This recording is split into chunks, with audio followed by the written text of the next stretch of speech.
What's up, everybody? Welcome to the best 120 minutes of your day. The Chop Shop, the nation's #1 urban sports talk show, and also your midday sports happy hour. Yours truly, Robert Hatter, alongside Jim Hicks, coming to you live from Houston, Texas, where we're broadcasting all over the world via Facebook Live and YouTube Live. And today is what, Tuesday? Let me tell you something. I don't know where I'm going today. I'm going to tell you the truth. I don't know. I don't know. Uh, Maybe I'll let y'all guide the show today. I just got so much stuff to talk about, man. Gosh. I just don't know uh, what I'm going to talk about. Daryl, what's up, Daryl? I see you, Daryl. I see you, Rod Wells. Blue Heaven is in the building. But Rod Wells, Daryl Anderson. Man, I don't know where I'm going today. I know I'm not going to be talking about Blue Heaven all day because it don't take but 2 minutes to talk about that. But I'm sitting here just thinking with all this stuff that I want to share with y'all today. I'm serious. I don't know where. Brad, I don't know where I'm going to go today. You know, I mean, I'm Rod Wells. We can talk about it. I ain't gonna do you like that. Man, the Dodgers, man, how the hell the Dodgers get thrown out from center field, and the guy didn't have to come from third base. I need you to explain that one to me, Daryl. I mean, who is that? Rod Wells. I need you. I need you to explain that one to me because that just didn't. That's something about that just wasn't right and wasn't bright. How did that happen? So you want me to start with that mess? They got thrown out, man. Hold up, y'all. It was a pop-out fly. The dude that fell down on it and got up and threw the dude out, and he didn't come from nothing but from third base.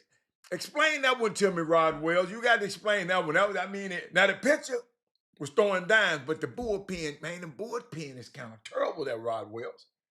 Um, I know you're talking about Blue Head, but they won. But they won. But this is a long series, Terry Harris. And Rod Wells want to talk about the Dodgers won. They won 2-1.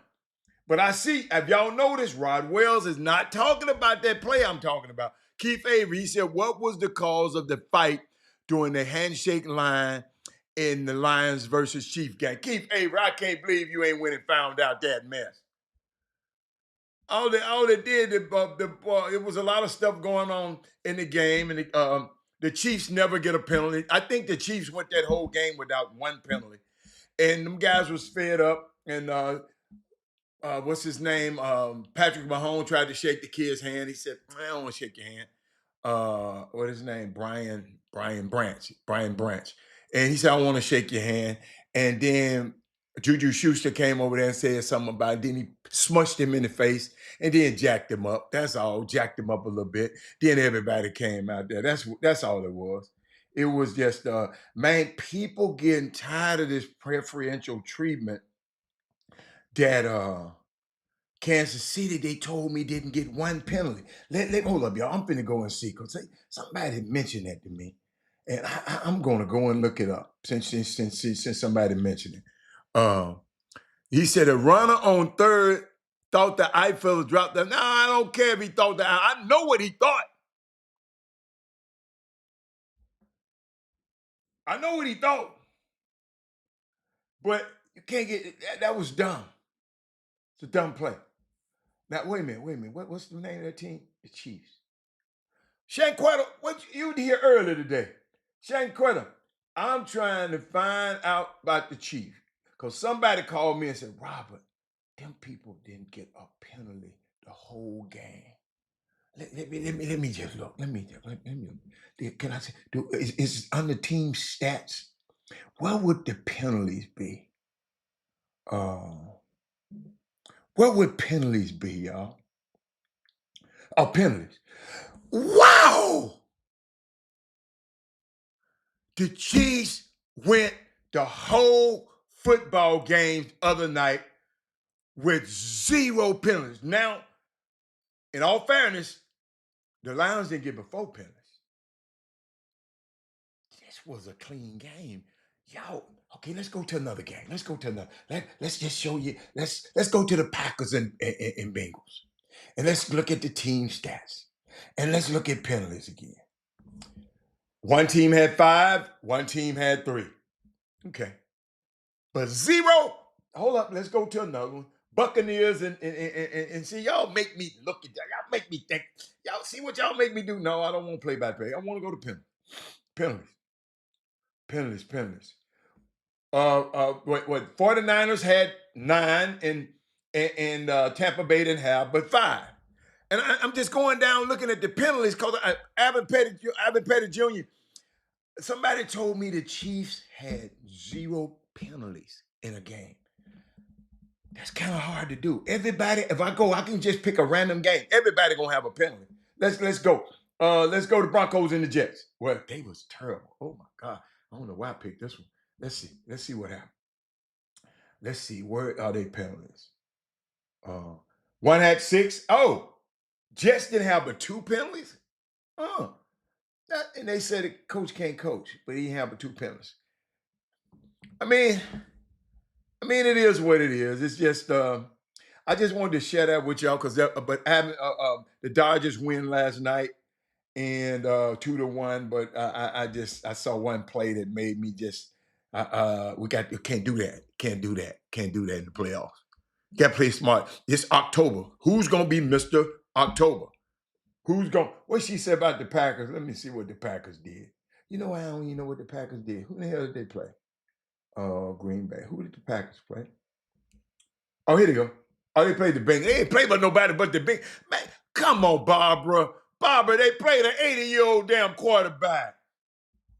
Let's see how many penalties they had. Come on, Barbara and Gary. Okay, Packers had 5 penalties for 40 yards. The Bengals didn't have but 3 for 17 yards. That's good. Them Brewers lost. Okay. Freight, what's up, Freight? Where you been, baby? Freight, tell me what happened at the GHOE. I saw y'all out there. I was a little nervous about what was going on. I've been seeing some, man. You know what, man? I know matter of fact, it is TSU's homecoming week. I've been reading some posts, crazy posts, about they shutting down early or something like that. They shutting it down at 7 o'clock. I saw some posts of people mad about it, about they shutting it down, but it might be a reason. I don't know. I mean, come on, y'all.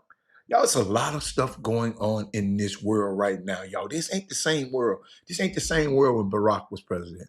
This ain't the same world when Biden was president. This is a different world, man. When they let that element of people get into the positions of power, this is a new world order that we're in, and I want us to understand it.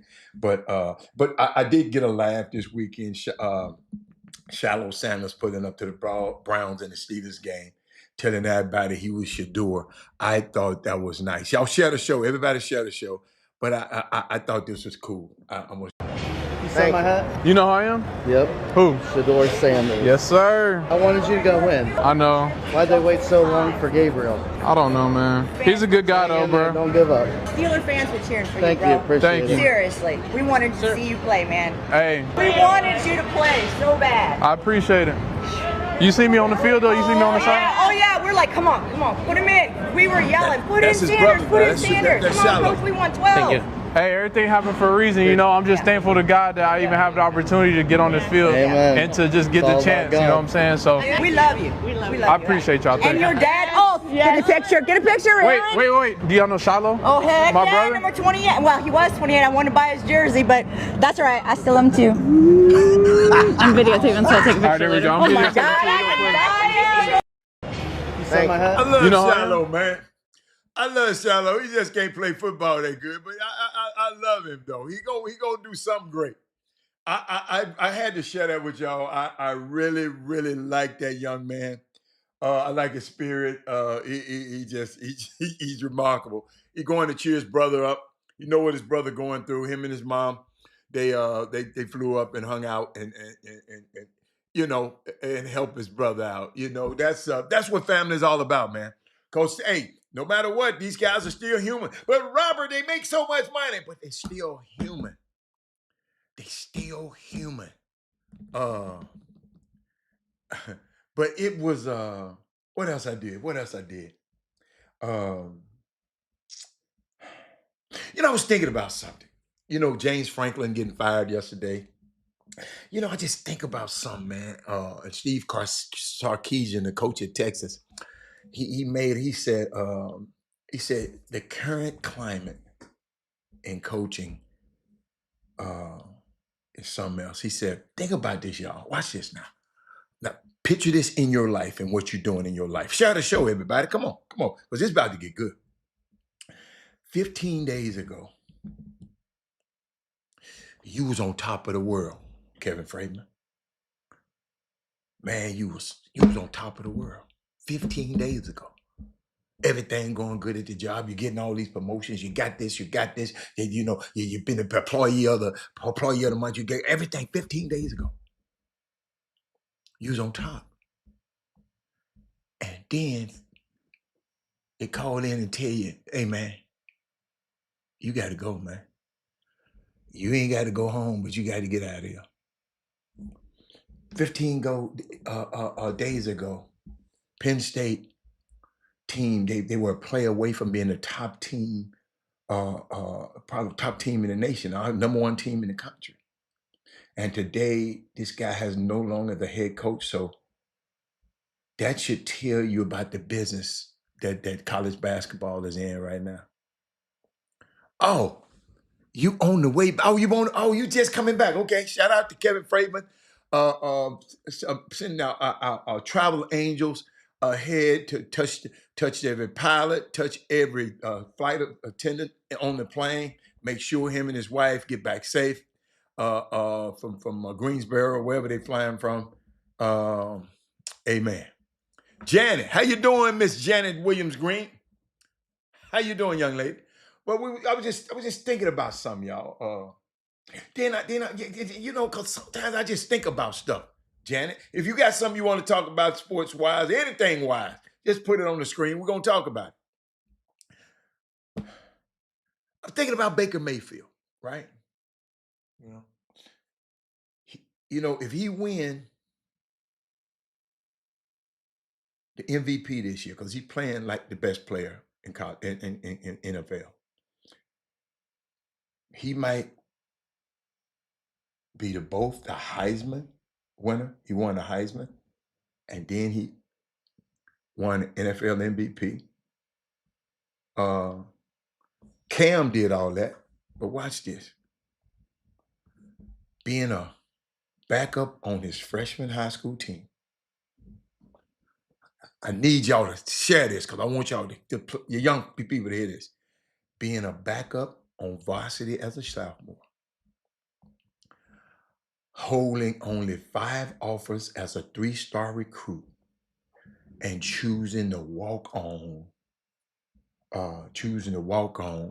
right? Right?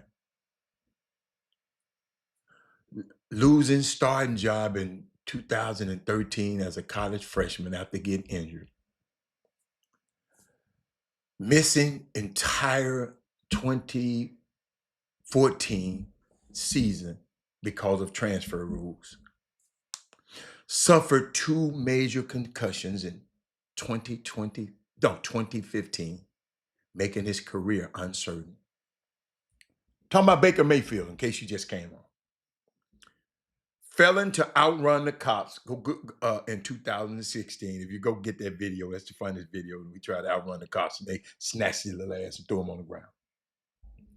Apologized for grabbing his genitals to taunt the Kansas fans in 2017. Being traded by the Browns in 2022 after getting injured, right?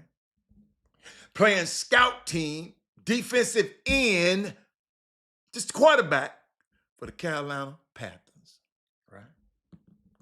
being cut by the Carolina Panthers after getting injured, getting cut by the Rams after leading a 98-yard game-winning drive, having one final make-or-break deal with the Bucs to stay in the NFL. Now, he is an MVP candidate in the NFL. Got his team ball. Y'all follow me?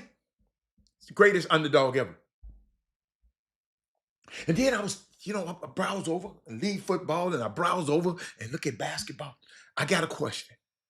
Have anybody seen the Spurs play in preseason? I need somebody to talk to me. Anybody seen the Spurs? Anybody seen the Spurs? Y'all talk to me now. Let me see what y'all been talking about up there. He said, I'll send you a video of Greensboro. They shut down Greensboro 11. That's good. That's good. That's good. Dan old Bartholomew's in the building. Kevin Freitman said grown folks party with Shantae Moore. You just said Shantae Moore, man. You got to mention Eric Benet was there with her, right? Got to mention him too. And then Miss Janet, I'm gonna put up on the screen. She said, "What's up, Bobby?" You can tell somebody who knew me from way back when they called me Bobby. Then Kevin Freitman says he's on the plane, and then he said thanks. No, but Brandon, I know Wemby is good, right? But what's anybody else? Anybody else seen the Spurs?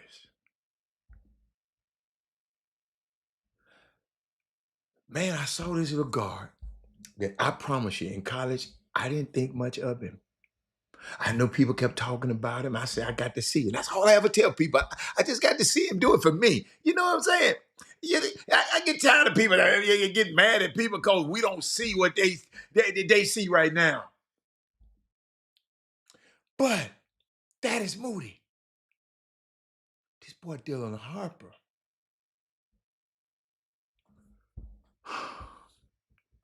Poised like a 10-year vet.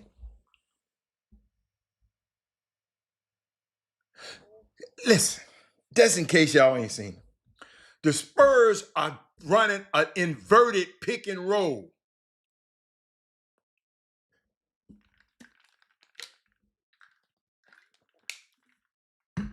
Usually the pick and roll has the big man setting the pick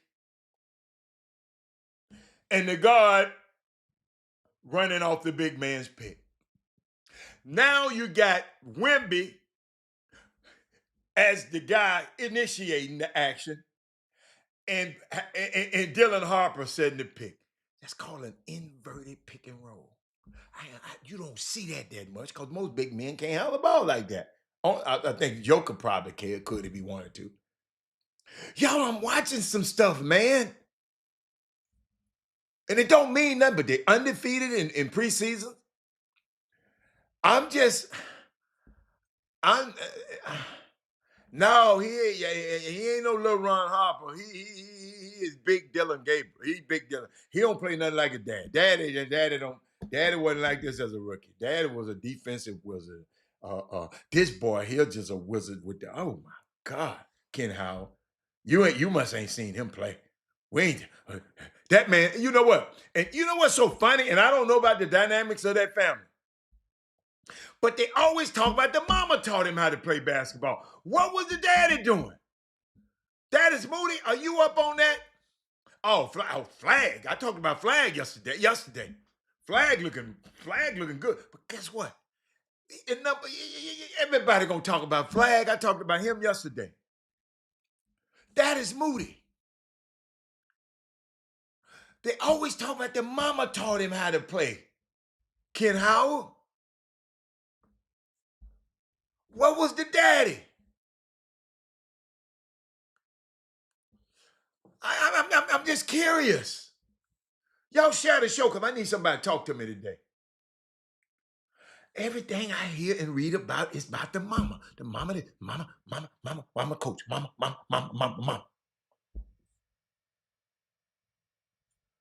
Yeah, Ron is real most athletic, absolutely. But this little boy, did y'all hear what I just said? I just told y'all something that I know y'all ain't usually heard that term. They running an inverted pick and roll. When the last time you've heard about that? Inverted pick and roll, Ken Howell.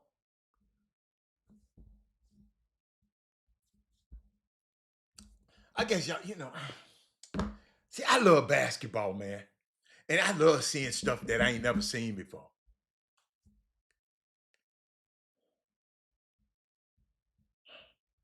No, it ain't about. Remember, Ron was in LA and Chicago. That ain't got nothing to do with it. They ain't got nothing to do with it. They ain't got nothing to do with it. Everybody, every NBA player all over the world with their team. Dale Curry was all over the world with. He played basketball too, but you know who taught him how to play basketball? Dad Moody. You know who? He ain't saying the mama, his daddy.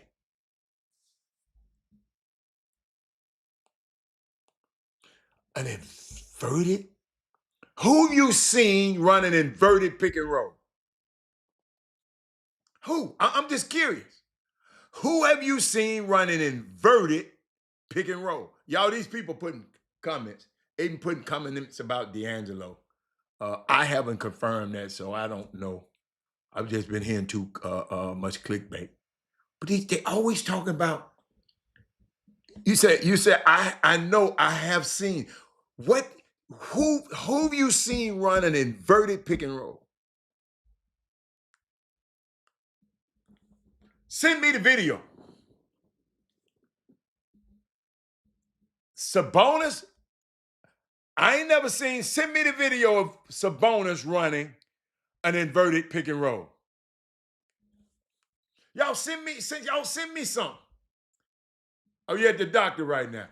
I just want to know. I ain't never seen Sabonis run an inverted pick and roll. Hold up. Well, I'm finna put it in my phone right now. Hold on.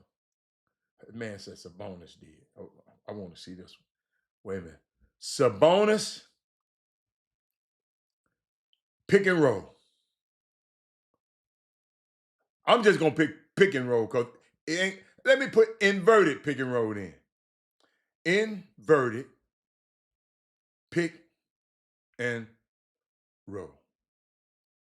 I want to see. I seen Wemby.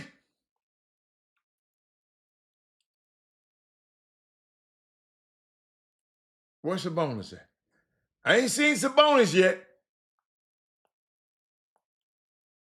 I ain't seen Sabonis, not in years. The Knicks with Anthony Mason. Anthony Mason wasn't no big man. Anthony Mason was a wing who handled the ball anyway. That's not an inverted pick and roll. I knew y'all didn't know what I was talking about.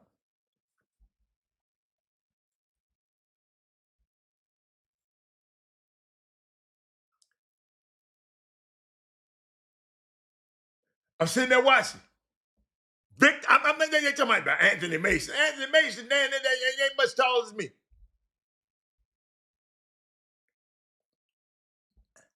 I'm talking about a 5 guy, a big guy, a real big guy running an inverted pick and roll.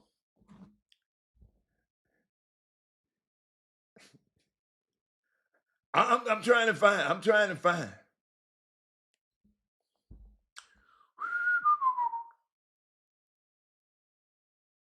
Let's see.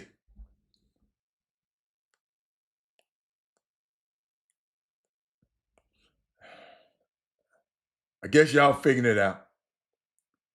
Shit. Anthony Davis. See? Anthony Davis. Anthony Davis did. See, now y'all got me because I got to look for myself. Anthony Davis had one inverted pick and roll.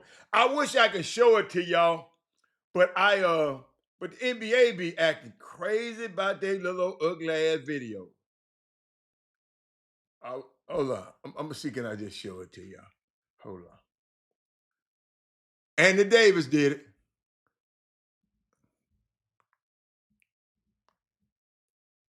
Show it again, somebody. Andy Davis. Let me see who else. That's it. AD, Wemby. Nobody else. Fly to D-Vac. Come on, man.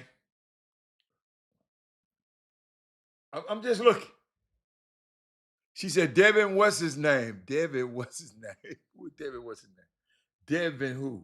Devin who? Devin Booker? No, no. I was just talking about that Wemby, and Roy Tobley could.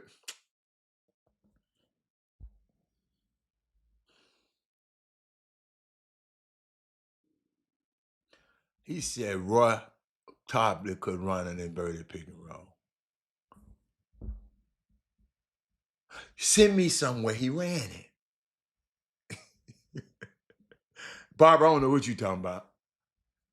Send me somewhere he ran it. Y'all, I told you, I found AD and just showed it to you. And y'all over there ain't, whatever y'all doing, I'm on a show and conducting a show and still able to find it. And y'all can't find it. Well, let me keep going. But y'all, I saw something that's going to be hard to guard. I just don't listen. They might have to let this young boy play, man. And what they going to do for Fox?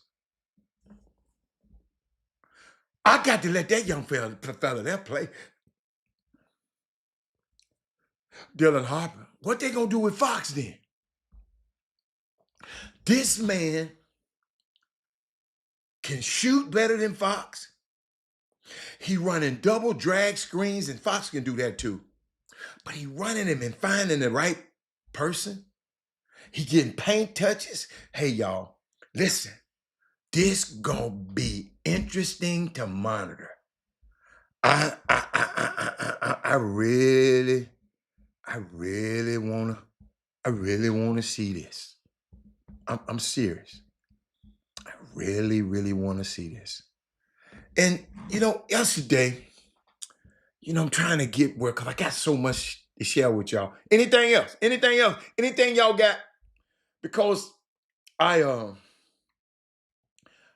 be always compelled by things people share with me, and I share with y'all. If I learn something, I always want y'all to, I want to share with y'all. So I saw something that's not really in my notes, but I put it, my shop notes.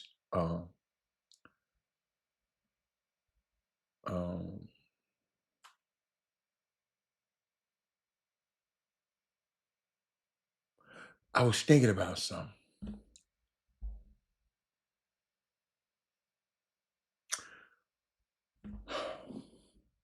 Have y'all ever been in situations where you see something? That might be a Kevin Durant and Steph. Because I listen to people that say something, y'all, that I know is true. But the rest of the stuff that come out of their mouth is crazy. Have y'all ever been in that situation? They say something that I know is true. But the rest of the stuff that come out of their mouth is crazy as hell. And the reason I know what they said was true, because I studied it.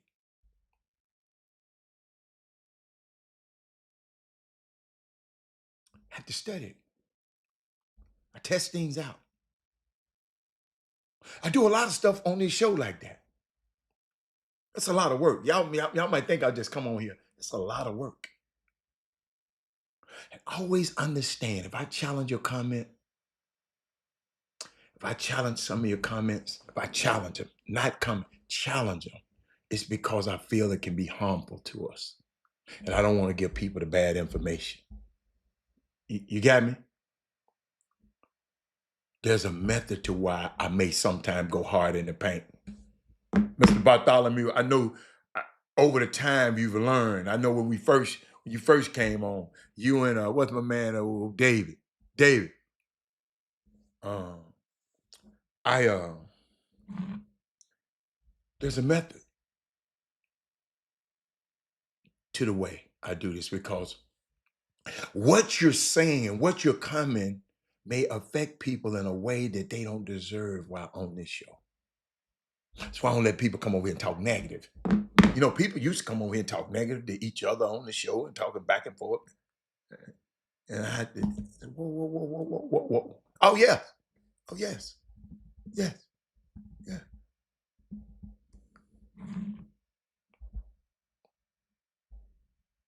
See, now in my personal life, Janet, I'll let you talk to me, all that old crazy stuff. I'll let you talk all day long, but not on the show.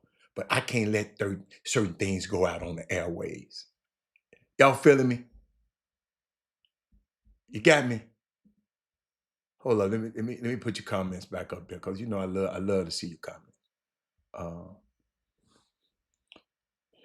Okay, that's what I like. See, David, it's a method to it, man. I know I'm not over here just crazy. It's a method to this stuff.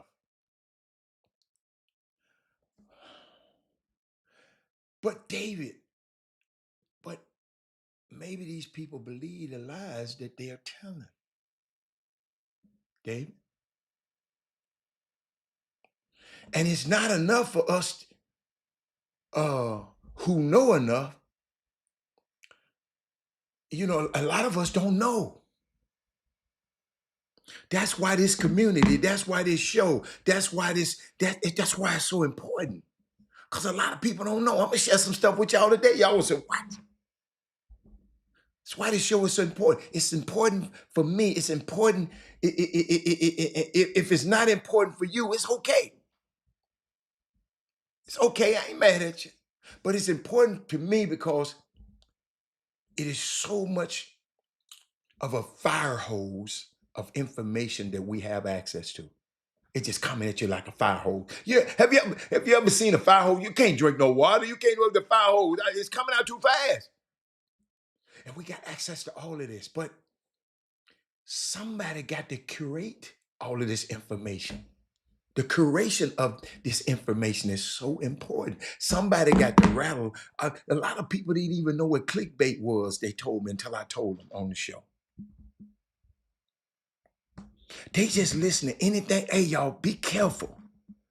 These Facebook posts be talking about people. I remember Facebook folks were telling me a friend of mine had passed away. And I know I had just talked to him. Talking about Eddie Jones, former basketball player, Michael Jordan's first brand Jordan's endorsee. They talking about he was dead. Facebook, y'all watch that information. Then they put a little, hold up under there, put a little thing where you can go to. They just want you to go to that site. Don't be clicking it. Watch that information. Right? Somebody got to curate this information. And it's not about just having people to disagree. It's about understanding the times that we're in. Because we got a dude in the White House who won a campaign off of disinformation, misinformation, disinformation, and malinformation. Mr. Bartholomew. It's about understanding the times we're in. When I'm talking about, y'all, I've been through this stuff for 8 years on this show. Go back and look at the old shows. If you want to go see a lot of the old shows, go to the unofficial Chop Shop. It's called the unofficial Chop Shop. They messed out accreditation up, right? So we got some old shows. I got them all in the archive, but we got some old shows on the unofficial Chop Shop. Go to there and just watch. I'm different than I am now.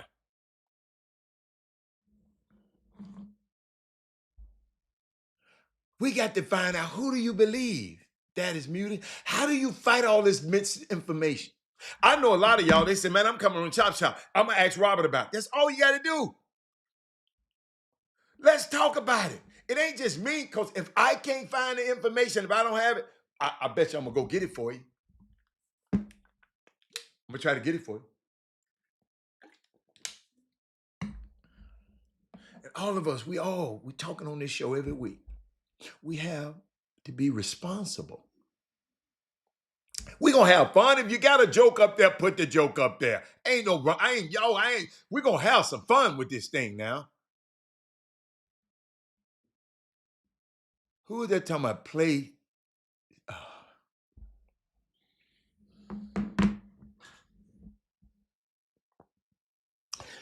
Every time I get to talking about a great topic, somebody come on here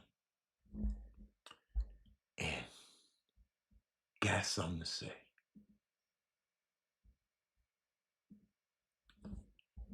But I ain't gonna entertain it right now.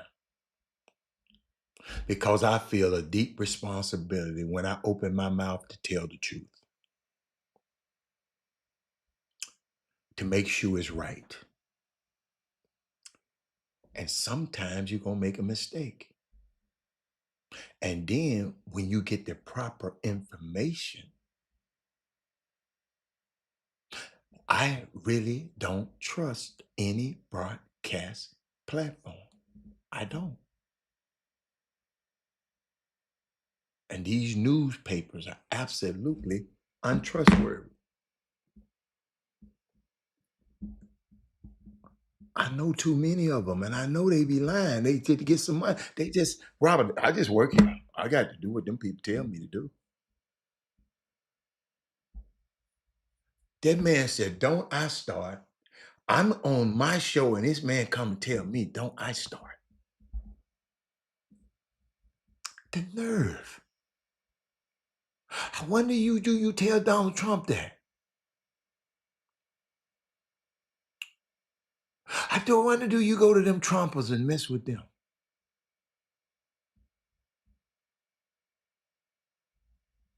If you have time, can we talk about the reverse problem that's going on in Cleveland?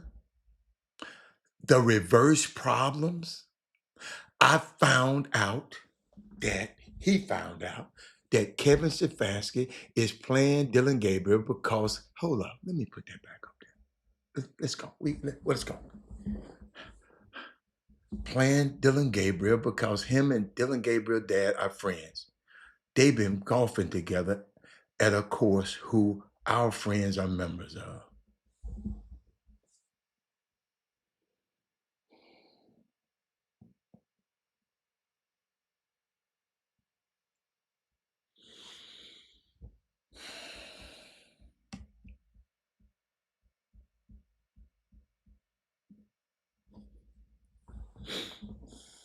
Do anybody else want to talk about this? Do anybody else got a comment about this?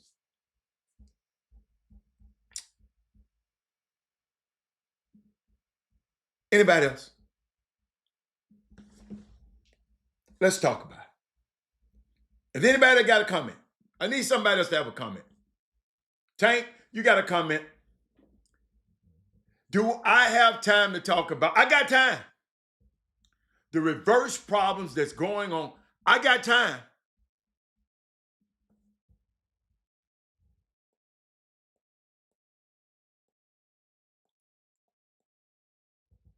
The man is playing Dylan Gabriel because he's his dad's friend.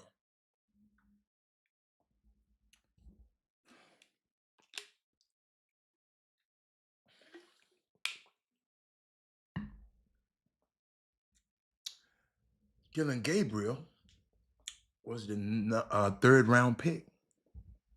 He was their first quarterback taken for Cleveland. Normally, normally,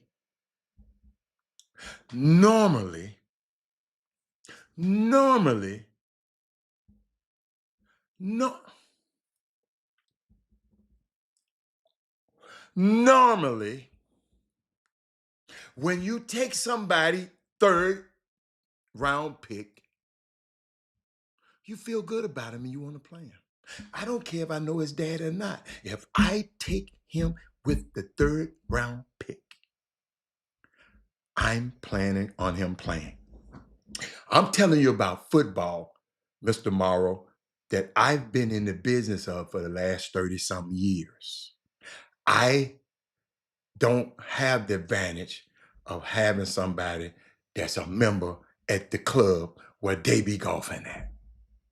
I don't have that information. But over 30 freaking years of understanding how this thing and representing some of these same players that only you can only read about, I'm telling you, normally, if I pick you with the 3rd pick, I really think a whole lot about you. And if I pick you in I pick you in the 3rd round, but if I pick you in the 5th round, I care less about you. Especially if you're a 5th round quarterback. You have to wait your turn. That's how it normally is. Y'all follow me? That's how it normally goes. Trey Phillips said he got no comment. Oh, okay, I know why. That's how it normally goes. And you have to tell me he losing the locker room fast. Brian Callahan got fired. I don't know how he lose in the locker room. Because normally, Tank, Keith Avery, normally, the number guy that's picked in the 3rd round, I'm going to like you better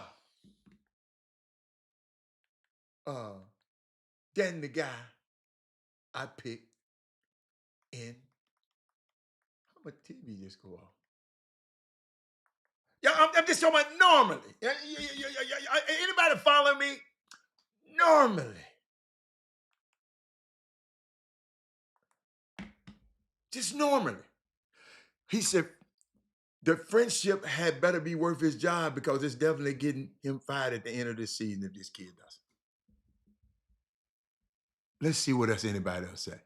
He said, ain't that much golf for the head coach once the season starts. Wow, that absolutely. When did he golf with him? Because during the season, head coaches don't have time. He just drafted him. See, some of this stuff don't make sense to me. See, sometimes y'all got to make this stuff make sense. Barbara, you notice I said normally.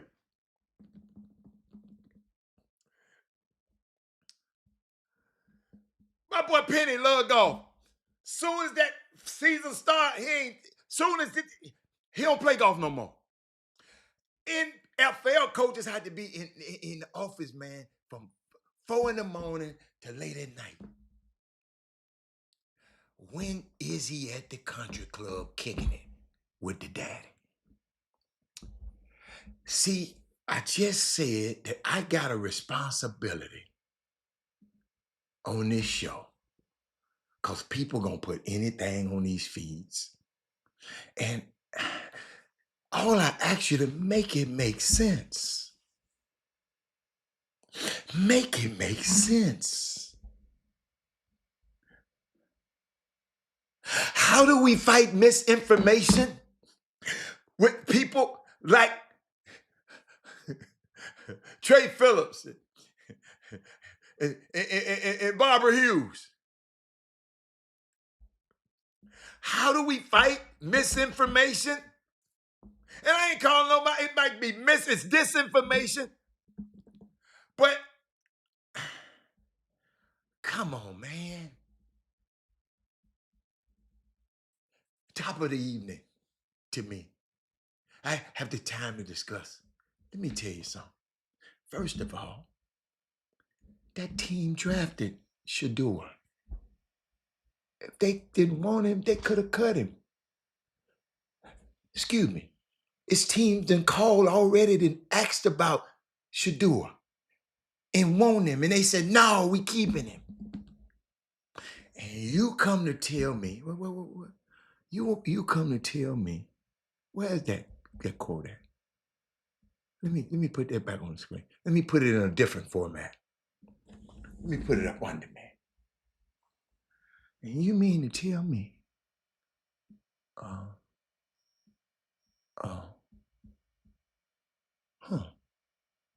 that's interesting.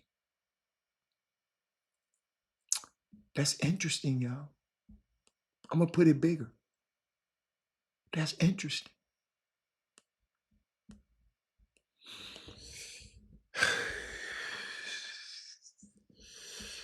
I'm gonna leave that there. I'm gonna leave that. Now y'all see why somebody have to be on here to curate the information. Because we gonna get, thank you, Jameson Morrow, for a perfect example on how we have to curate. Y'all don't know what curate means? We have to curate. We have to filter through this stuff and see what it is, what it is. That was Jameson Morrow. Thank you. That was perfect. It was perfect. It was perfect. Shadua Sanders is learning. Don't be in a hurry. Y'all was in a hurry to get the young man, what's his name up there? Y'all bragging about the number 1 pick. What's his name? What's the kid's name? From Incarnate Word, what's the kid's name? Y'all in a hurry to y'all taking too long, man. I just gotta, I don't even have his name because he losing. What's it? Titans quarterback. Titans QB.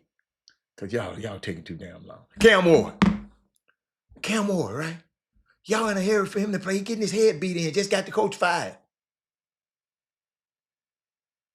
It's all right to sit back and learn how to play this position. I beat y'all to it. It's all right. Yo, everybody just want everybody to be immediately start and play and start. Let Dylan Gabriel get his head beat in. I told y'all this in the beginning of the season. I know Thaddeus Moody was here. Thaddeus Moody, how did I tell you this thing was gonna play out? Don't y'all get don't y'all get too excited. Shadua might not play. I told y'all this.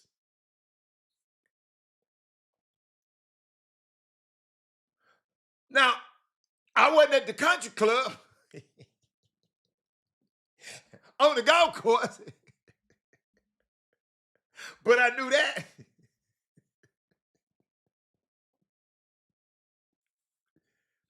Ain't this funny? Miss Henderson has, I don't know, you might be right, but Mr. Morrow has some inside information. Miss Henderson. All I'm doing is curating the information.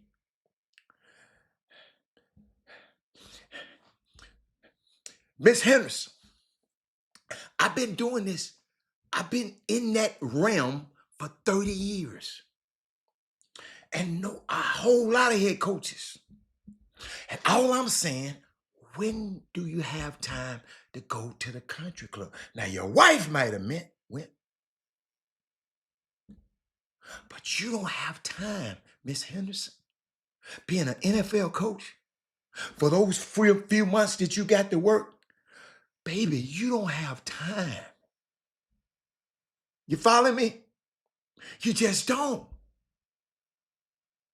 So all I'm telling you respectively is when you are picked higher, let's say, Miss Henderson, me and you, let's use me and you. Let's say you were the number 3rd pick and I was you was picked in the 3rd round and I was picked in the 5th round. You're going to have more chances to fail than I do. I don't know if you know about sports. You're going to have more chances to fail than I do.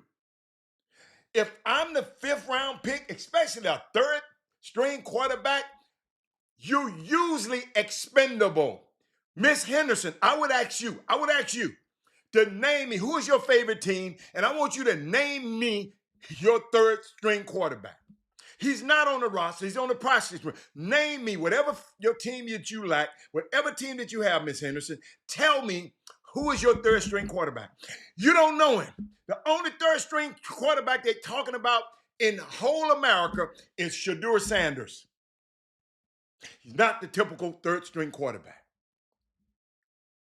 So I drafted in the 3rd round. I'm Kevin Stefanski. I drafted Dillon Gabriel. I love Dillon Gabriel. That's my guy. Miss Anderson, let me help you. I'm gonna give you some information that's this information that you can go and find out that's a fact. Miss Henderson, when you the 3rd string quarterback, I pick you 3rd. You're my guy. I didn't pick the 5th string quarterback because I don't pick. My general manager picked him. I'm gonna have a more affinity for the guy that I picked. That's how it works. I know you might not say it. Some of your kids you favor. I like the way he do this. I like the way he do this. That man loves Dillon Gabriel. I'm letting you know that. And it ain't about his pappy. Ain't got nothing to do with his daddy. He loved him. He interviewed him. He fell in love with him. That's my guy. I'm picking him with the 3rd pick. I love that Dillon. He's got moxie. Hold up. Alex, he's been in college for 5 years. He got over 50-some starts.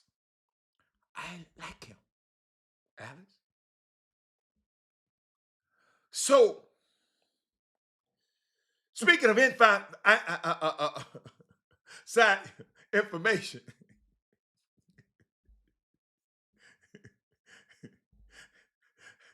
the country club ain't where you get inside information from.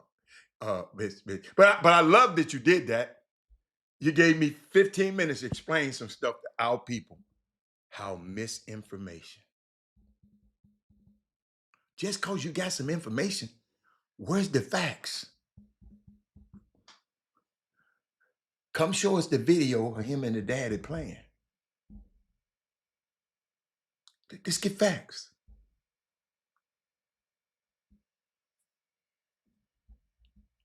Yo,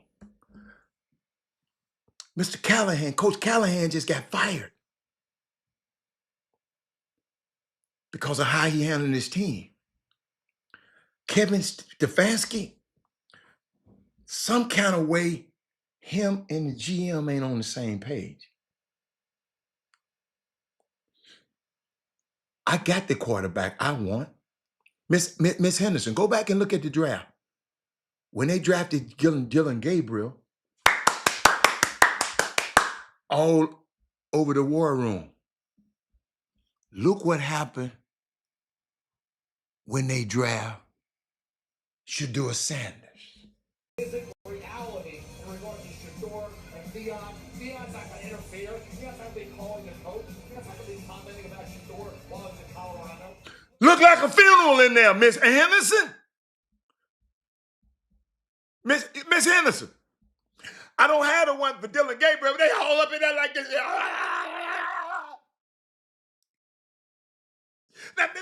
Hold up. Miss Henderson, those are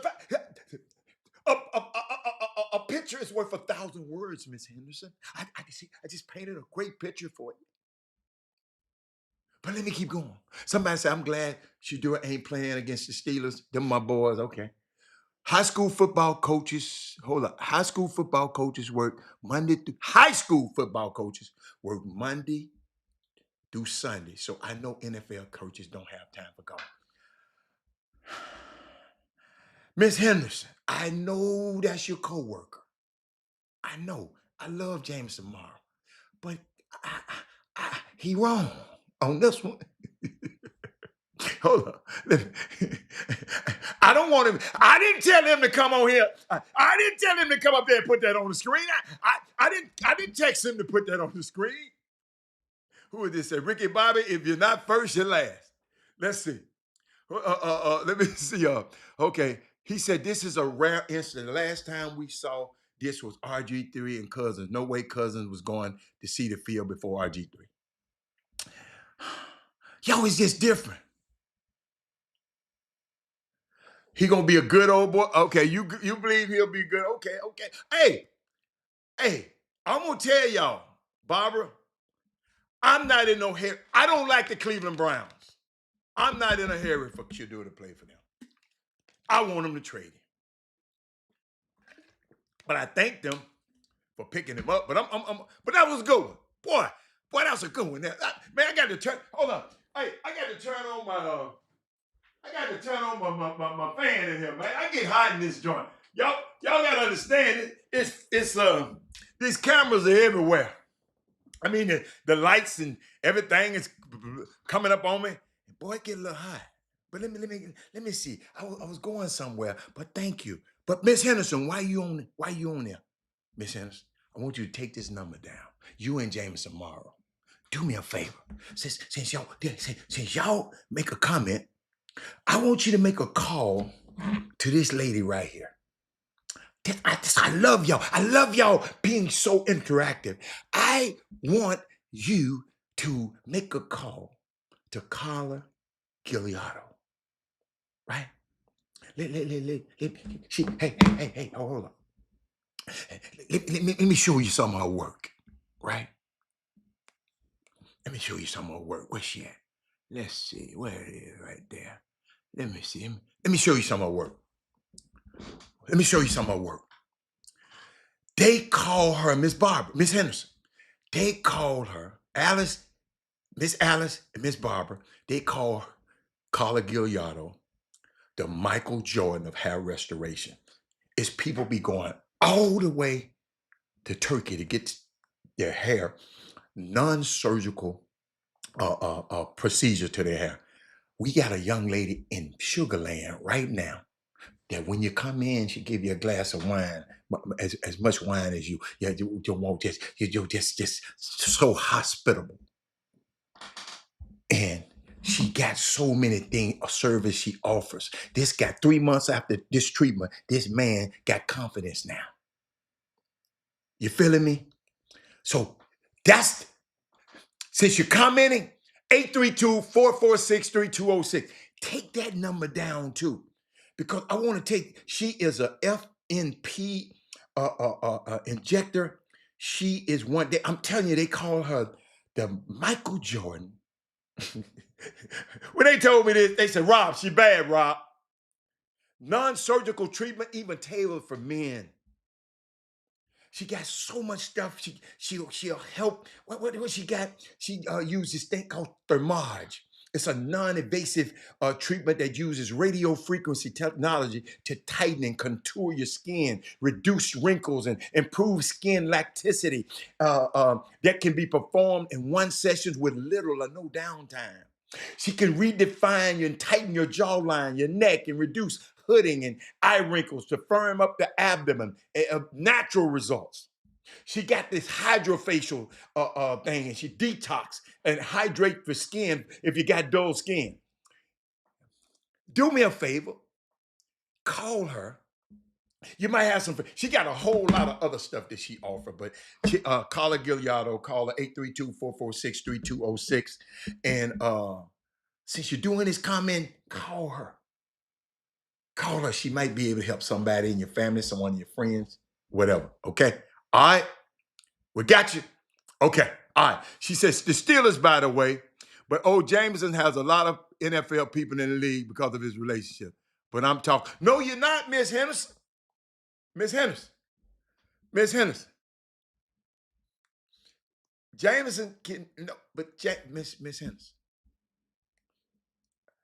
You're talking to a guy that's been 30 years making a living in this industry called sports.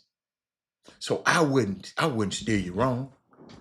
I'm just saying, when you come on here, that hearsay and how well he said somebody at the country club where the man ain't had the boy's a rookie, so him and his dad. When did him and his daddy play golf? Hey, when you get drafted, you get right to work.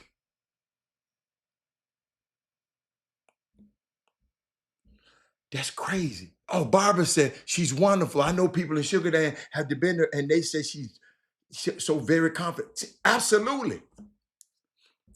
But I love y'all. That man said trade him to Miami. I don't like Miami either, though. I like the city, but I don't like Miami. They inept down there. Tyreek Hill, no, hell no, not Miami. No, I don't want to go to Miami.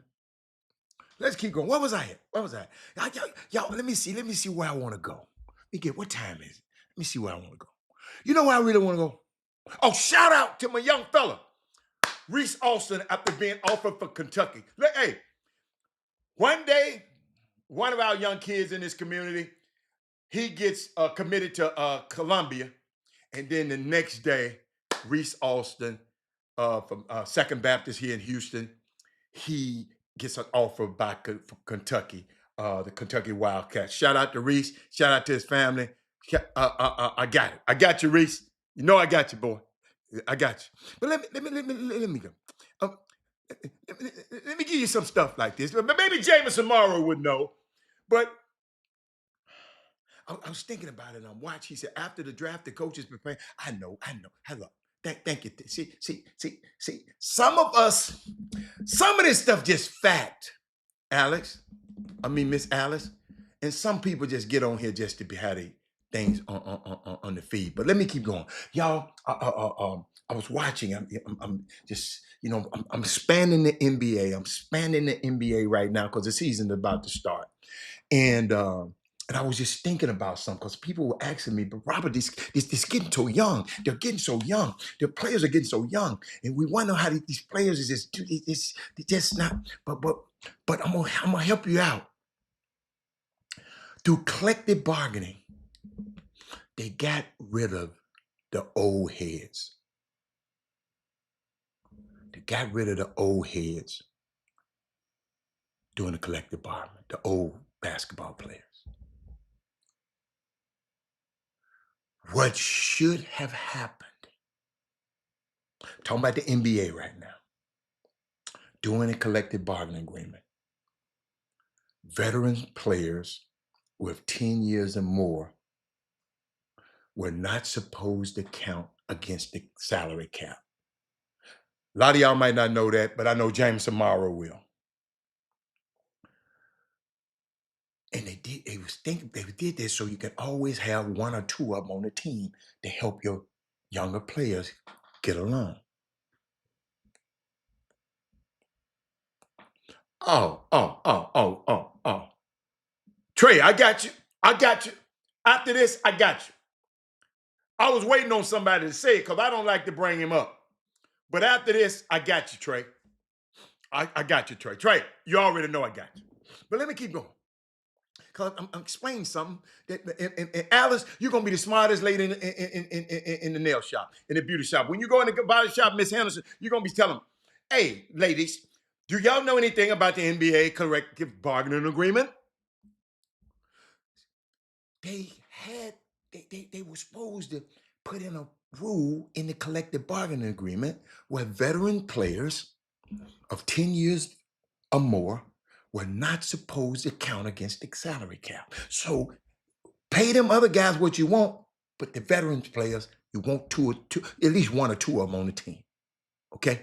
So it won't be a whole lot of young players who don't understand about the league. I'm sorry, y'all. Not understand about the league. So, but they didn't put it back in the New Deal. So now you got everybody out. Right? See, them owners, it was cheaper to get a younger player instead of a 10-year veteran guy that you got to pay them a minimum of $3 million. So they lost veteran leaderships. When you see the childish stuff and the stuff that everybody following the leader, I want to do what LeBron do. I want to do whatever. Everybody following the leader. This why? Because now you have veterans on your team that's 20, 21, 23 years old. And what the hell does he know? He haven't been in the league long enough. And they got 2 or 3 years in the league, and now they veterans. But they're not real veterans, right? You still got, they're still young pups. And they don't know they don't know how this thing goes. It's extremely important in this league when you have a veteran players that are trying to give back to the younger players. The problem is, especially with the amount of young guys that's in the league now, because back in the day, veterans used to want to help. But these new vets, now they jockeying for positions because they know they can only last for so long. But I wanted to share that with you because some people keep asking me about it. But yo, we got something interesting here. Stephen A. Smith is the gift that keeps on giving. He's the gift that keeps on giving. And Trey Phillips. Trey, you know if you hadn't said nothing, I wasn't going to say nothing. Because I'm tired of talking about the client. Because I know what he's trying to do.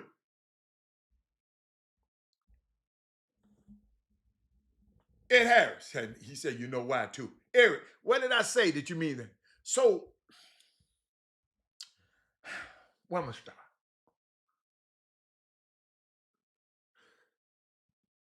This guy was saying, was talking about how he spent years watching Savion Glover and Gregory Hines. I have too. So I'm listening to him because Savion Glover and Gregory Hines, 2 of the famous tap dancers in the world.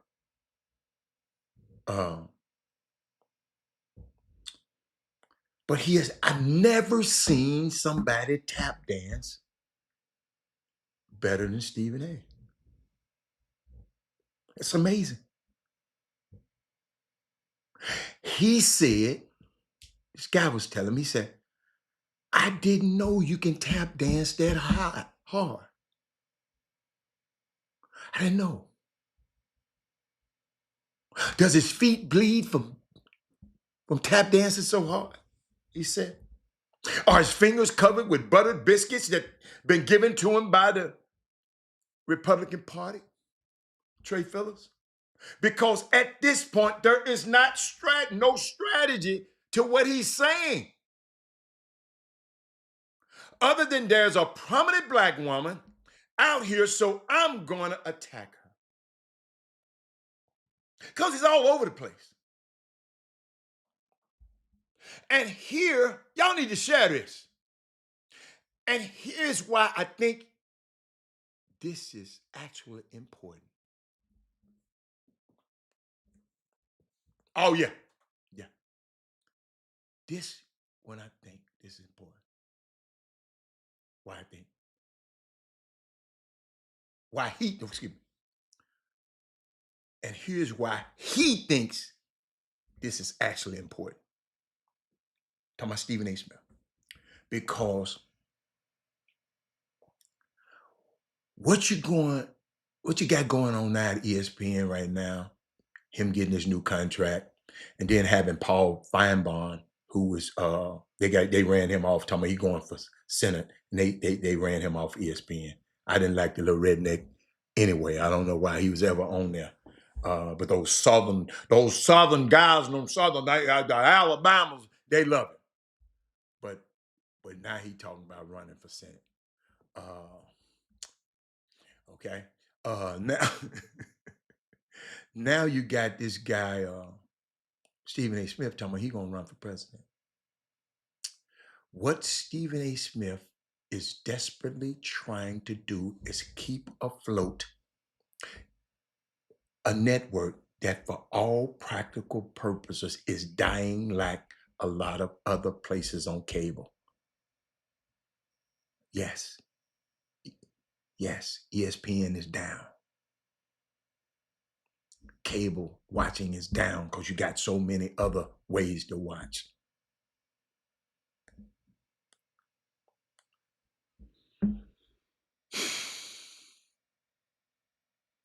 No, they're gonna get rid of him.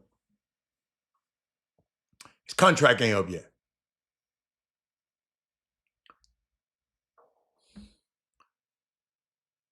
It's another instance of Paul Feinbaum getting rich talking about black players.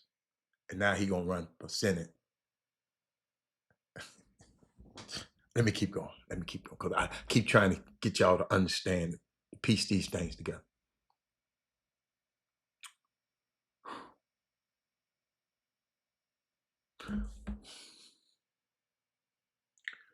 What Stephen A is doing, he's trying to, it's this tried and true method that conservatives have known for years, which is whether you're a Megyn Kelly, or Tucker Carlson, or you're Ben Shapiro, find me a prominent black woman, scream at them, and then everybody would pay attention.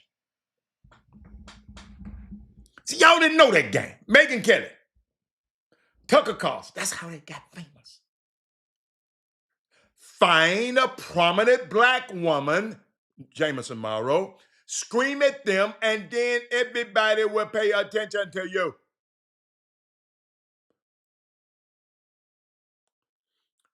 What he is saying has never been and is never, what I'm going to tell you right now has never been and is never going to be personal with Stephen A. Smith. Right? Been around him. Told y'all how I met him. But what I will say on this show and what I've said in the past, I would say directly to him.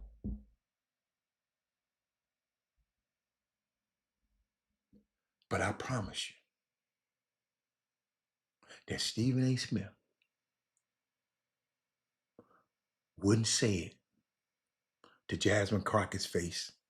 He wouldn't say this mess to Kamala Harris' face. He would never sit down with Jasmine Crockett and say that she's not doing nothing.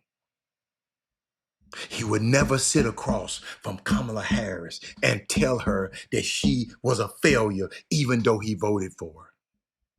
But whatever I'm saying, I'll tell his ass to the face right now. I say everything I'm saying now, I'll say it. One of the things that distinguishes between being a loud content creator and an actual political analyst or an actual journalist is to have the integrity to stand behind what you say.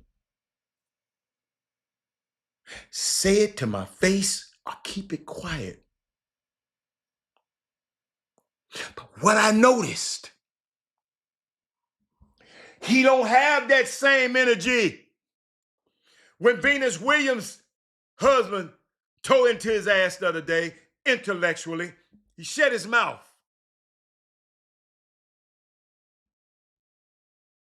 He got something slick to say about these two girls, these two beautiful, black, great women. But let me help you. This is what he said first. Months ago, after the Super Bowl, he gonna say this. Watch this. I just want to say, the Serena moment for me. Yeah. Oh my goodness. I'm just like, I want to. Serena, let's just give her.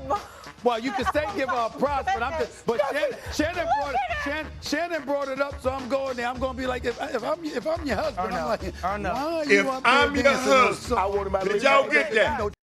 Shannon brought it. If I'm your husband, the worst thing in the world you can say. If I'm your husband. Shannon brought it up, so I'm going there. I'm going to be like, if I'm your husband, I'm like, why are you up there dancing or something? I want him to lick trolling your ex. And don't you mess up either, because I get my lick back on you too. I pet it like that. But the Compton connection. Did y'all hear that? So that man came on the show the other day, her husband.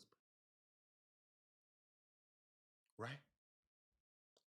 And watch your boy's energy when he came on.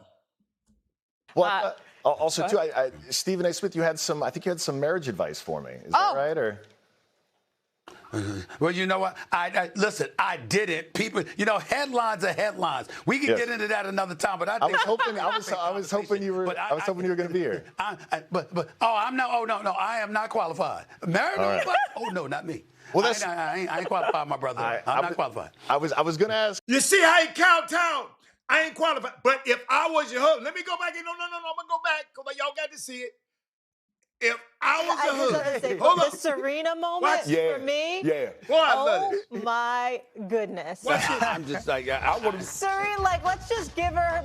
Well, you can say give her a props, but I'm just. But Shannon brought it up, so I'm going there. I'm going to be like, if I'm your husband, I'm like, why are you up there? I'm your husband.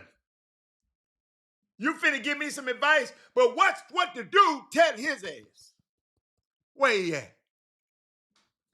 Well, also too, Stephen A. Smith, I think you had some marriage advice for me. Is that right? Or well, you know what? Listen, I did it. People, headlines are headlines. We can get into that another time. But I was hoping you were going to be here. I am not qualified. Married? Right. Oh no, not me. Well, I ain't qualified, my brother. I'm not qualified. Watch this. I was going to ask because you hadn't been married before, right? I am married. No, Stephen. Okay. Yeah, because I give advice to plenty of founders who want to build billion-dollar companies, and the reason I do that is because I build billion-dollar companies. Yeah. So I generally try to stay in my lane as advice Then department. we'll talk marriage advice later. I've run 13 years Hold strong. on, did y'all hear that? Two-night event. Did y'all hear? I've run 13 years strong. We got deal. Billion-dollar companies, and the reason I ask because I give advice to billion-dollar companies because that's what I do. How's your ass ain't married gonna give me some advice on my marriage? Telling me what I need to tell my wife. Oh, he tore his ass up. You hadn't been married before, right? I am married. No, Stephen. Okay. Yeah, because I give advice to plenty of founders who want to build billion-dollar companies, and the reason I do that is because I build billion-dollar companies. Yeah. So I generally try to stay in my lane as advice department. Then we'll talk marriage advice later. I've run 13. Stay in your lane, dude. But look how soft he was. Now he gonna talk crazy to LeBron. You talking about LeBron? He ain't set LeBron ain't set him up. He still talks crazy about LeBron. The moderator was trying to save him. You show what she was trying to save him. They need to give her that job, but pay her more than they was paying Molly. But Sonya, did you hear the energy? And Sonya, he came on his own radio station and watch still how soft his ass was. Watch this, Sonya. Glad that it didn't escalate or anything like that. He is her husband. He loves her dearly. They have 2 wonderful children together. And I have absolutely no issue with him whatsoever wanting to address that situation with me because that's her husband. And I certainly meant no disrespect towards him at all. I was just saying that men, knowing us as men, if we're married and our wife is showing energy towards anybody else, even in a negative way, we're asking ourselves, if you're happy, why show that energy? That's it. But that's all it was. But I wasn't going to get into it on national television. I'm a professional. Now, if it had escalated. But you talk about LeBron like a dirty dog. You're talking about Jasmine Crockett don't know what she's doing. And talk about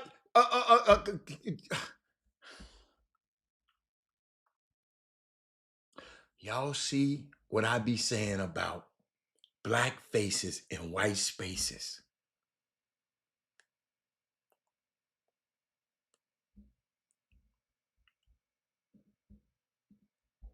He could have had something slick to say, I'm not married, but my woman wouldn't do it. He said none of that. I'm not married, but I got a woman and she better not do that. That's how I would have came back at him. Thank you. That man waited months to say that. Because Venus told him. Serena said, when you go on there, check that nigga. Check him about me, boo.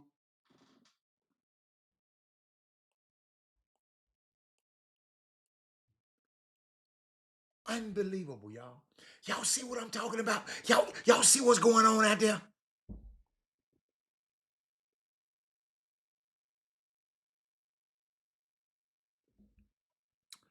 Man, that man putting out a whole lot of crap, man. And he ain't the only one. He ain't the only one. Where I'm going now? I got to switch over to this. Because this kind of funny. It's kind of funny. The Milwaukee Bucks. The Milwaukee Bucks. Somebody Google them right quick.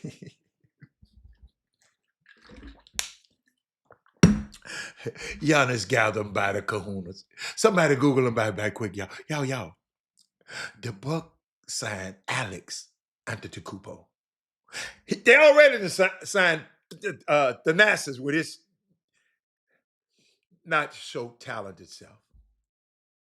But they signed a new brother to a two-way deal, joining an other brother. So they got 3 brothers on the team. It's the first time in NBA history that 3 brothers will be on the same team. But it doesn't end here. They got another brother, Costas, is currently playing overseas for Olympiacos and already has NBA experience.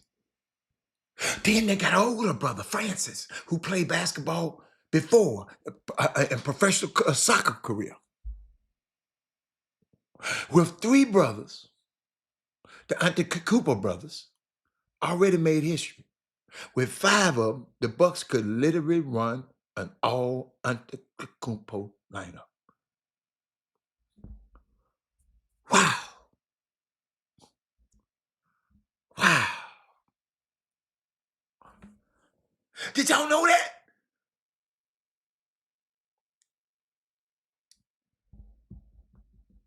Barbara, David, baby, you've been real quiet over these last comments, David.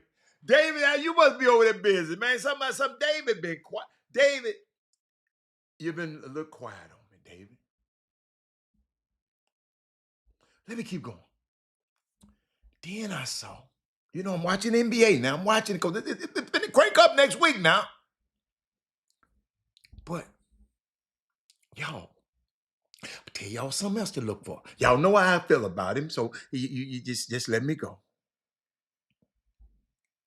The Pelicans are quietly finding their identity, the New Orleans Pelicans. And it's starting to revolve around Zion again. They ain't going to talk about it on the national news segment. He's in shape. He's locked in.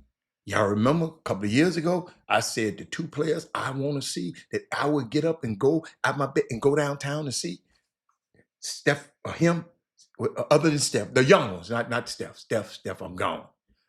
But him and Zion. But watch this. Zion is in shape. He's locked in. He's got the right pieces around him. He's scorers who can space the floor and bigs who can protect the rim. Y'all watch this. When Zion is rolling, the whole team's feel it. The pace pickup, the energy shift, and suddenly the Pelicans look dangerous. I ain't telling you they finna win no NBA championship, but you better play when you play these people, man. They might just be 1 or 2 Zion takeovers away from reminding us, everybody, how scary he is. Then I'm watching the game the other night, watching Denver and the Clippers. I'm going to watch the Clippers because James on there.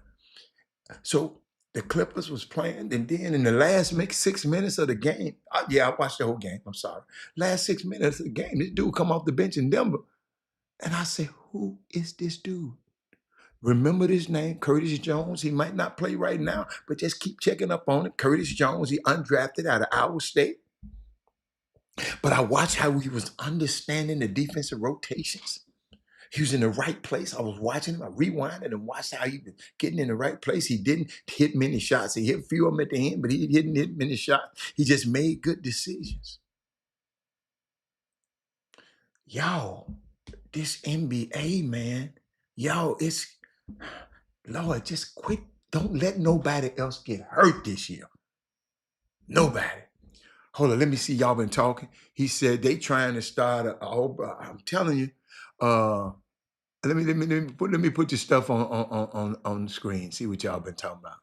She said, "Let's go Bucks." Somebody, Trey Phillips said the Bucks don't want to lose their assets.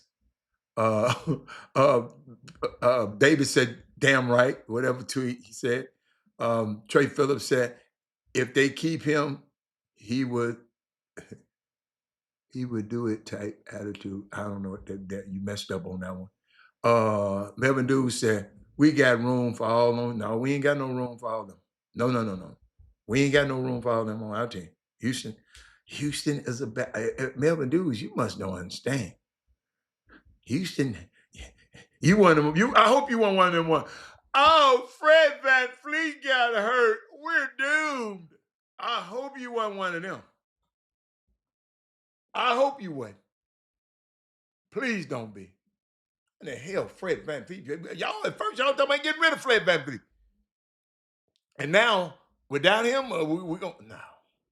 Forget about it. Let's see what else I have for y'all. It's Tuesday, right? Yeah. It's Tuesday. Hold on. You know what? And I get tired of people. That's why I love for y'all. That's why I love for us to share this show a lot. Because I want to prove something to people that people just don't understand. And I want you to understand this about yourselves. There is nobody who out-communicate Black people. It's nobody. Black people made Twitter. Black people made Instagram. Our only problem, we're just muting our voices. Fred Hampton said, "We are not outnumbered. We're out-organized." I sit there and told y'all the other day, them people over the Project 2025 were well organized. We're not outnumbered. Ain't nobody. We're just out-organized. We have to strategically figure out how do we amplify our voice for what it is we are going through. We know how to communicate. We just don't know how to communicate to each other effectively. I told you, somebody said, "Man, you should have 1 million. I said, "Because our people are not communicating it effectively." He said, "You should have 1 million followers on your show." When the last one of time somebody has communicated this to somebody other than that is Moody? We have to communicate this thing. We should have somebody from Hawaii. We used to have somebody in Japan. We had some people in Germany. We know how to communicate. We just don't know how to communicate to each other effectively. And I'm trying.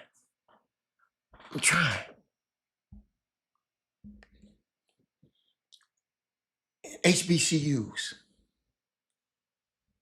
this weekend.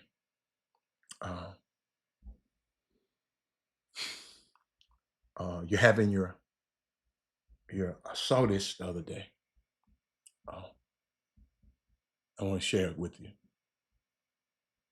I think it's this one.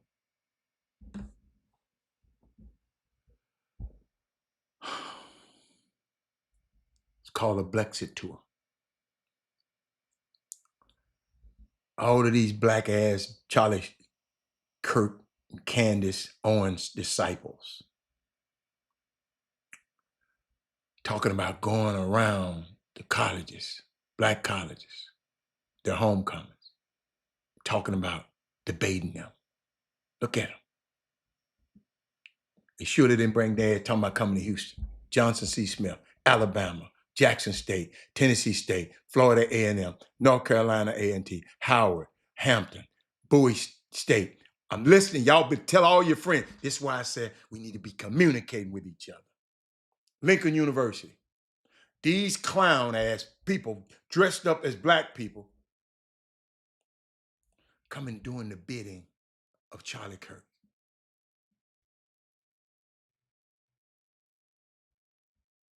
Ladies and gentlemen, would you donate money to a white nationalist organization? And you will, let me know, because I want to explain, do you know what that means? Especially if you look like me. Them kids, they're called Turning Points, USA. Charlie Kirk's organization has embarked on an HBCU tour that is literally a diversity initiative. A diversity initiative. Yes, I know y'all didn't know. That's why I keep telling you, we got to communicate this. Ladies and gentlemen, they're coming on this campus to debate you so they can have content to make more money with their content.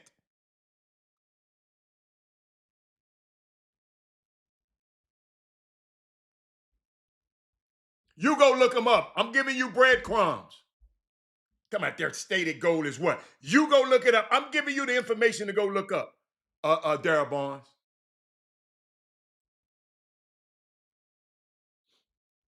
It's right there on the thing. They're telling you.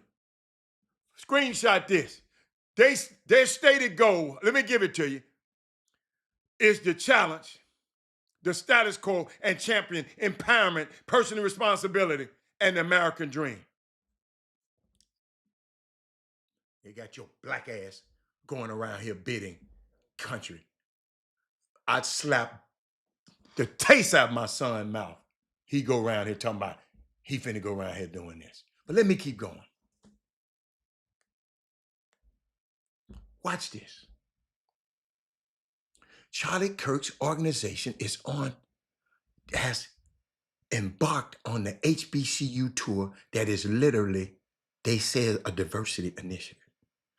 They are just going for content. I know, I got you, Darryl Barnes. They're going for content.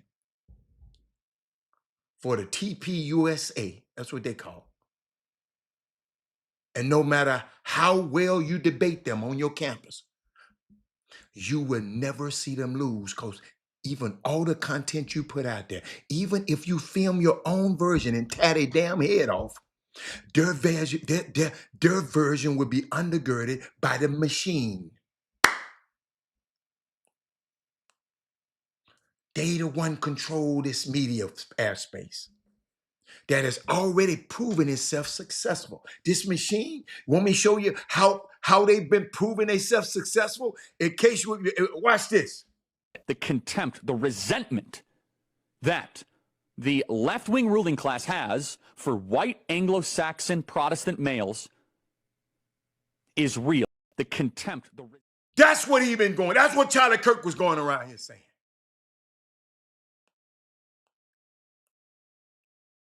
He had a machine behind him saying those kind of things. That is already proving successful at it.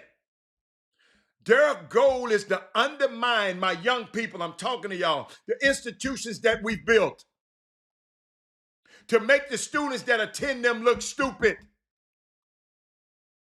Ain't nobody welcoming them, Sonia. They just coming on the tour. They ain't nobody welcoming them. So why? No, we're not welcoming them. They putting out their own tour. Ain't nobody welcoming them. Their goal is to undermine the institutions that we built, to make our students look stupid. And the foundation of their premise is that, watch this, it's the foundation of their premise. They can't win the white vote. No matter how hard they try, you look at the white vote, they can't win it. Can't win the white vote. No matter how hard they try, you look at the white vote, they can't win it. Can't win. That's what this one, they'll do who got, that's the stuff he was spewing out. Ladies and gentlemen,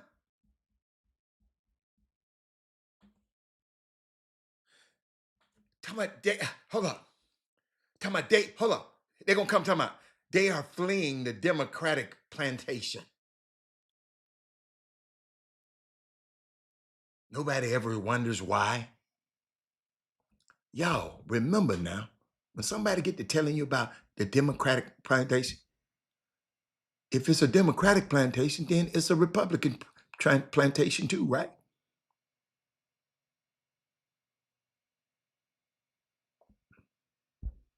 If it's a Democratic plantation that they say you own because you're a Democrat, well, then it's a Republican plantation also.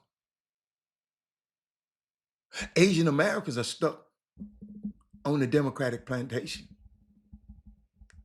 63% of the Hispanic voters, Muslim voters, 62%, Jewish voters, 86%, 68%, 68% for Jewish voters. So why are white people stuck on the Republican plantation? What they are insinuating is that everybody else, the black people, the Jewish people, the Muslim people, the Asian American, they don't know a F about what they talking about. That's what them people telling us. We don't know what the hell we talk about. Your auntie don't know what she talking about. Your HBCU professors who got a PhD, they don't know what they talking about. But Charlie Kirk and Candace Owens, neither of whom have a college degree, they know.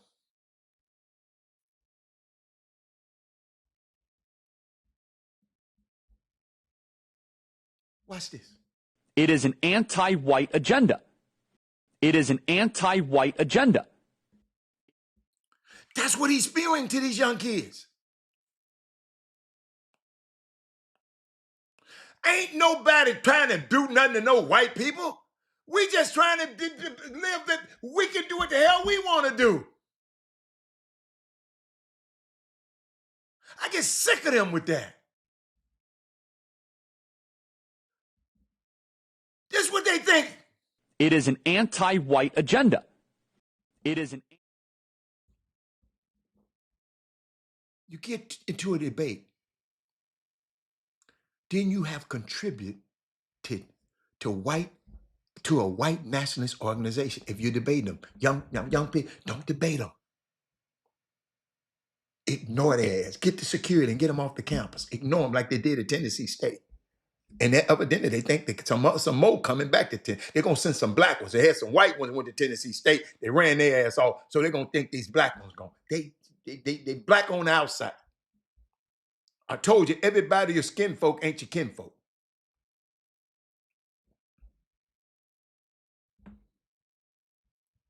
But let me keep going. No, they ain't. Barnes, do your homework. Let me find that picture. See, that's our problem. We don't do our homework and say stuff like this. Them Kirk fans that was at his memorial, they college students. At Utah, where he got shot, them college students. So please don't tell me they're speaking to people who don't have degrees. That means you don't know what the hell you talking about when you think that's what them people doing. I ain't got that picture on this thing, but boy, I'm trying to find that picture right now.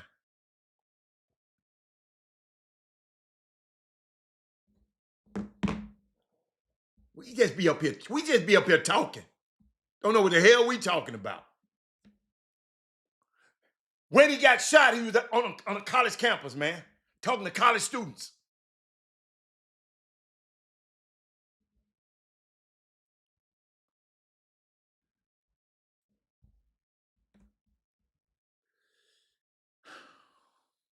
Come on, y'all. We got to get smarter. Because if we don't know nothing,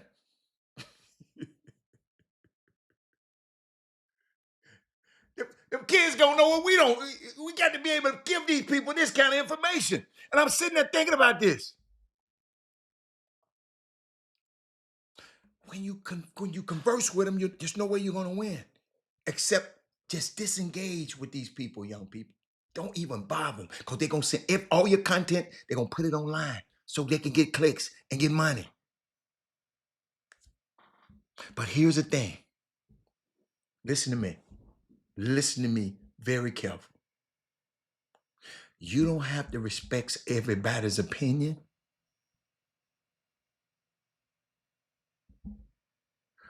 You don't have to respect everybody's opinion.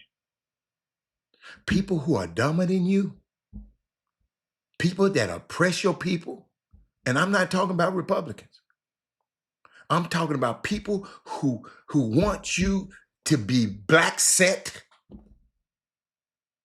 what your grandmother believed, and what your auntie believed, what the people who built the institution that you're attending believed, and they want you to do what white people believe. Or maybe the ultimate goal is to prove, watch this, got one more for you. You do not have the brain processing power to otherwise be taken really seriously. You do not have the brain processing power to otherwise be taken really seriously.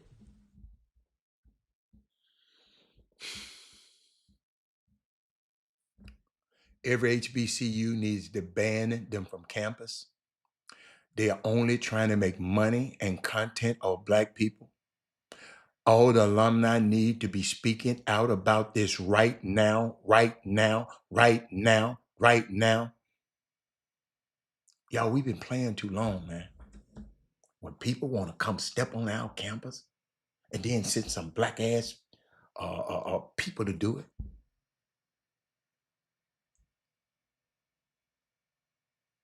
Come on, y'all. Come on, y'all. What time is it? Man, what else did I have? You know, can I give you something good? I'll give you a feel-good moment. Because I had to look at my time because, you know, I want to be conscious of time and try to give y'all some every day. And something that I mentioned in the beginning, and I just want to kind of go back over it again. Thank you to Jameson Morrow. He walked right into it. He walked right. I mean, it was just perfect. People probably think we're working together.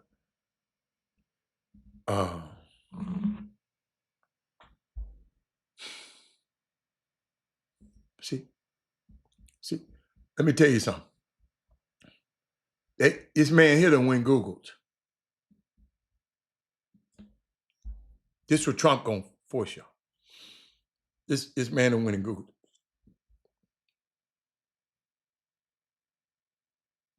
You know what? I listen.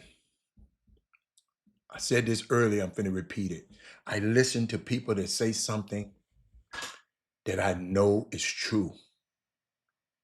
But the rest of the stuff that come out of their mouth is crazy.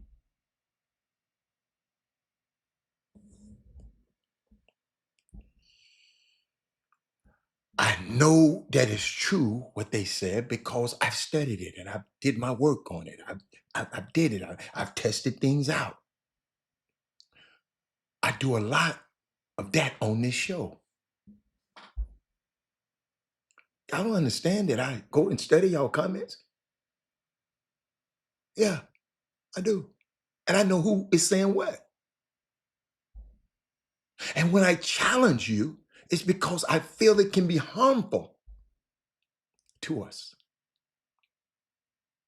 David, there's a method to the way I go hard in the paint. ain't just doing this. No, I learned from Joe Madison. I told you I learned from Joe Madison. Google that name. Because what you're saying could affect people in a way that they don't deserve on this show.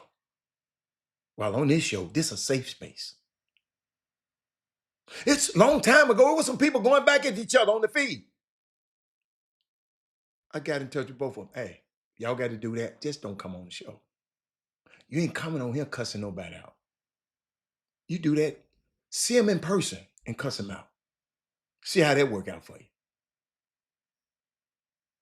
Now, see, in my personal life, I'll let you talk all day long. David, Mr. Bartholomew, I'll let you talk all day long.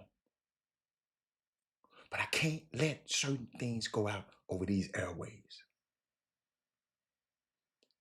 Because I'm responsible. Jimmy is responsible. And maybe these people believe the lies that they're telling. Y'all, it's a difficult time we're in. Them young kids is coming on that campus. They believe these lies they're about to tell.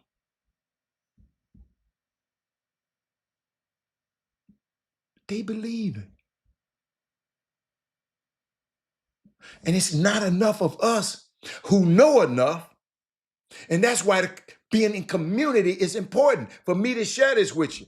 My only problem with we don't share with enough people. What if every last one of y'all would say, okay, I got 10 people. I need y'all to watch. I need y'all to watch tomorrow. I need y'all to be here for Women Rock Wednesday. I need y'all to be here. I don't care what you're doing. Tune in. You tell them about that book. You tell them about what happened on the stories and the soap operas. That's why this show is so important, ladies and gentlemen. It ain't about me. It ain't about Jimmy. It's important for me, though. If it's not important for you, it's okay. But this is important to me because it's so much of a fire hose of information that we have access to now.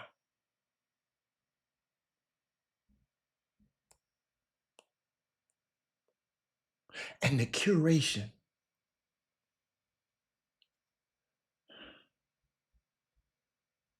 of this information is so important.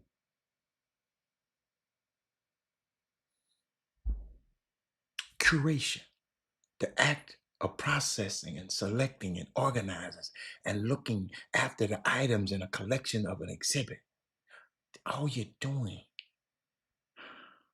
you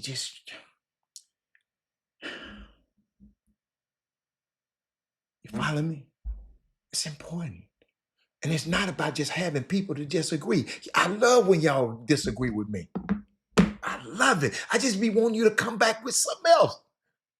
Don't just stop because I don't agree with what you said. Say, Robert, this is why. This is important.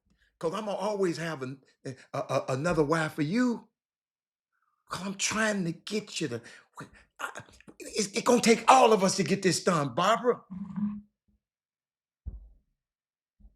It's about understanding the times that we're in. Who do we believe? How do we fight all of this misinformation that these kids finna come? That's all it is misinformation. They know it's a lie. It's misinformation, disinformation, and malinformation. Malinformation, they know it's going to hurt you and still going to give it to you.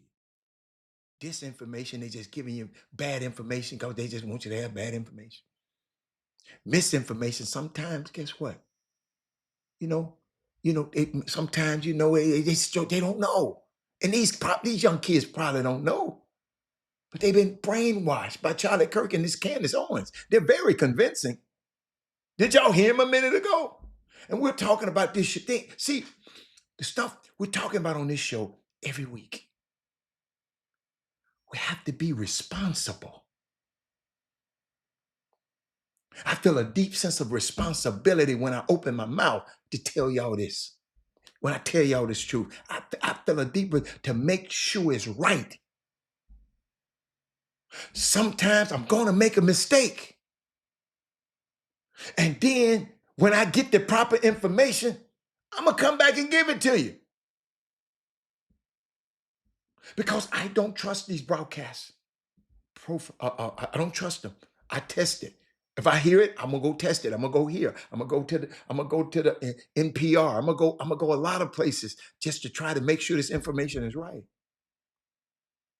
And these newspapers are not they're very untrustworthy. But it was in the Chronicle. So, but I was thinking about Draymond Green is in the media now, crazy on the floor. Won my boy when my boy win 4 championships, so I can't be too mad at him. But if he wasn't on my team, I wouldn't like him. But he's the voice of the Warriors, and I had a chance to listen into on their media day, and he was talking about he had year 14. Let me see if anybody said something. He said that's politics, myth, power, and value. They are trying to replace public funding, PBS. Yes, of course. Because we let them. Because we didn't vote. It was in the project. Hold up. It was, Mr. Bartholomew, it was in Project 2025. They had it right there. They wasn't trying to hide from you. Just let y'all know I'm just not talking to myself.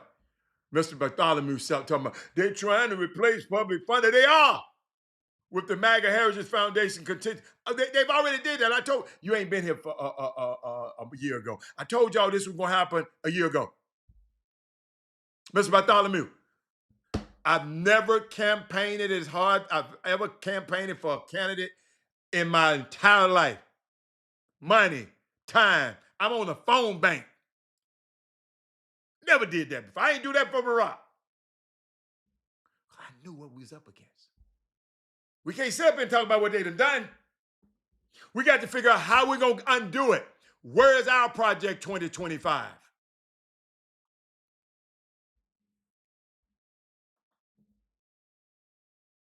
Y'all hear me? He said, if I were Tatum's agents, would zone, what'd you say?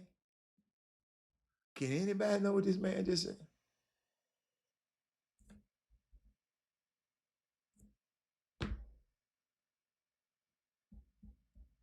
Anybody know what he just said? I don't understand that one. What'd he say? Remember, dudes, type quick now, because it's almost time for me to get out of here now. Ain't no overtime today. I done went over. Might give you 2 minutes, because I think the show was 2 minutes behind. What you mean? All right, but let me finish talking about Draymond until you put that back up there. When he put something up there, y'all let me know. Okay? All right. What was I? I was talking about Draymond, just listening to him. He was talking about, he said he's been 14 years, and his 14 years is not, he's not at the end yet. He said he used to talk about, he might leave, but he said he is learning more about taking care of his body and his mind. Talking about Draymond Green, he said the routine grows and grows in how you take care of your body every year. Still waiting on Melvin Dukes. He said that that's what most players get tired of. The process, the grind. He said they don't really get tired of playing in front of 20,000 people. Doing what he, been always wanted to be doing before when he was a kid. He said, when it takes you an hour or so just to get on the floor, people get tired of the process. He said he still loves and enjoys the process. Young players enjoy the process because every year he said he learned more from the process.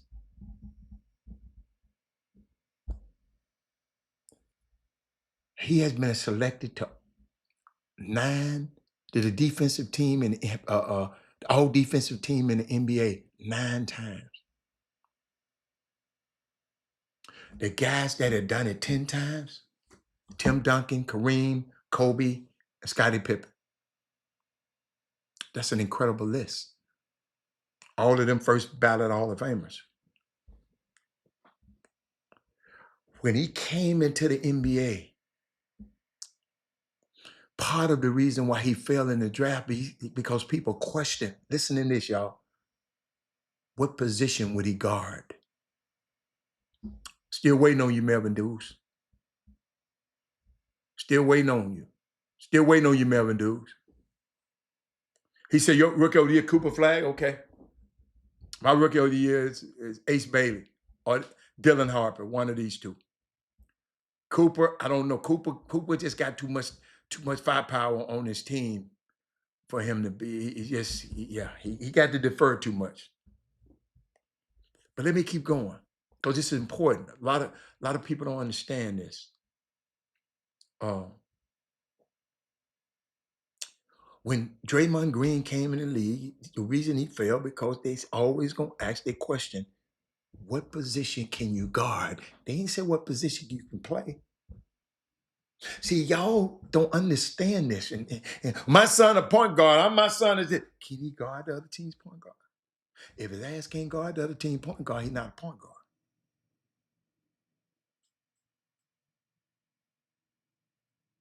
Well, let me be quiet on that one. I got to give y'all a couple of minutes on that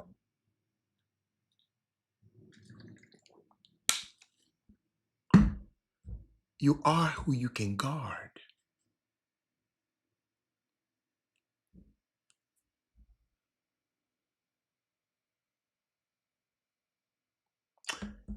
And to put his name on this list with them guys,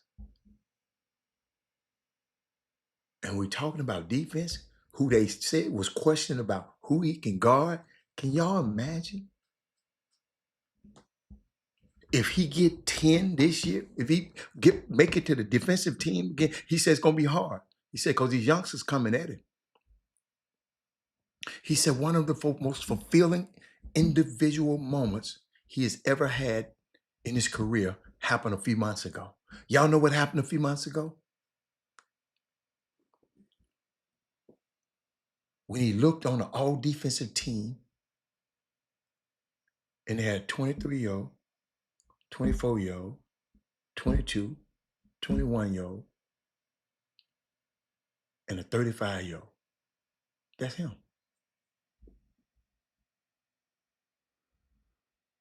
That's him.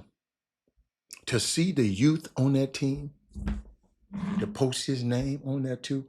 I think I pulled that youth up. Where them guys at? I think I did. I probably went past it. Yeah, I had pulled it up. You know, Dyson Daniels, Amen Thompson. Hold up. Yes.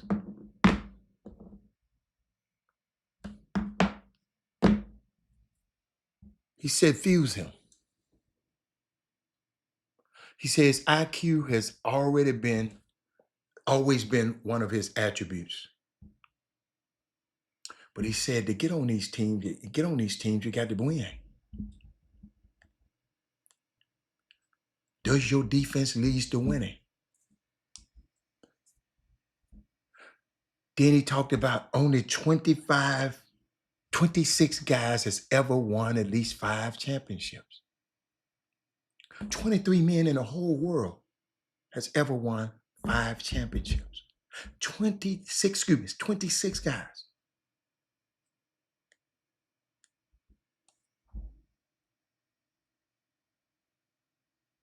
On that list,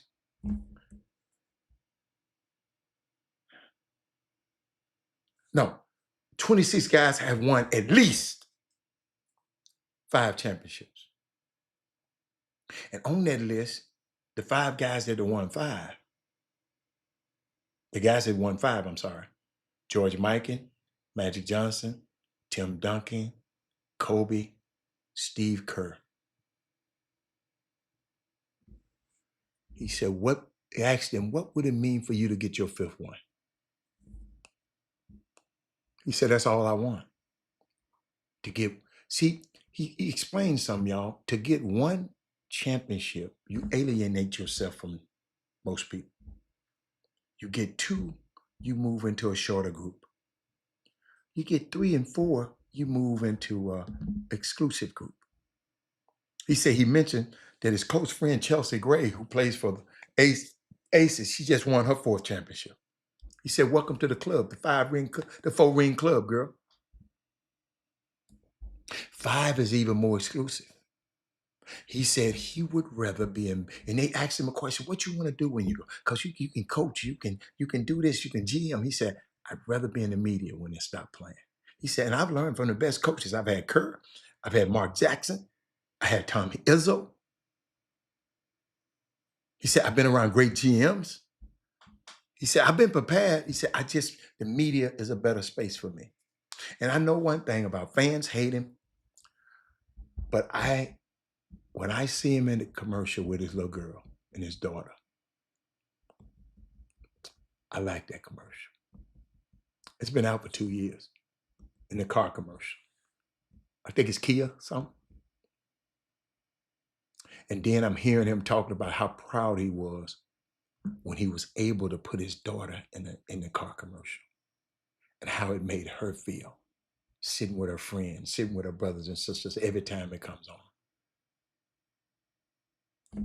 See, some of these guys are human. And I know on the floor, he acts a fool. But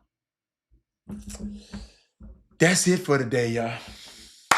Thank you for helping me get through it. Oh my God, it's right on time because I got some things to do. But it's Women Rock Wednesday tomorrow. Boy, I got something else that I didn't share with y'all today. I'm gonna let it just percolate for a little bit longer. And we're gonna get it popping tomorrow. Okay. See y'all later. I'm out of here.